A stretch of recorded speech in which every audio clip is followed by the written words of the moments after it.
November 27 அன்னைக்கு செங்கோட்டையன் அவர்கள் நடிகர் விஜய் அவர்களை சந்திச்சு கட்சியில இணைகிறாரு.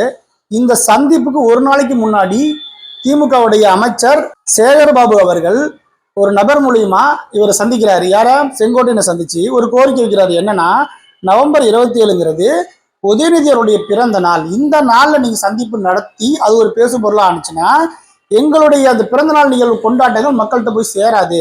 அதனால நீங்க ஒரு நாள் 2 நாள் தள்ளி வச்சு நீங்க தமிழக வெற்றி கழகத்தில் இணைங்கன்னு ஒரு கோரிக்கை வைக்கிறாரு. அதுக்கப்புறம் அது என்னன்னு தெரியல. நவம்பர் 27 சந்திப்பு நடந்துருச்சு. இப்போ நமக்கு ஒரு கேள்வி, திமுக காரங்கிட்ட ஒரு கேள்வி என்னன்னா, நவம்பர் 27ங்கிறது உதயநிதி அவருடைய பிறந்த நாள் இல்ல. தமிழர்களை பொறுத்தவரை நவம்பர் 27ங்கிறது மாவீரர் நாள். அந்த நாள்ல நீங்க ஒவ்வொரு வருஷமும் பயங்கரமா கொண்டாட்டம் பண்ணி சுவரொட்டி அடிச்சு கேக்கு வெட்டி தடபுடலா உங்க இதை கொண்டாடுறீங்க.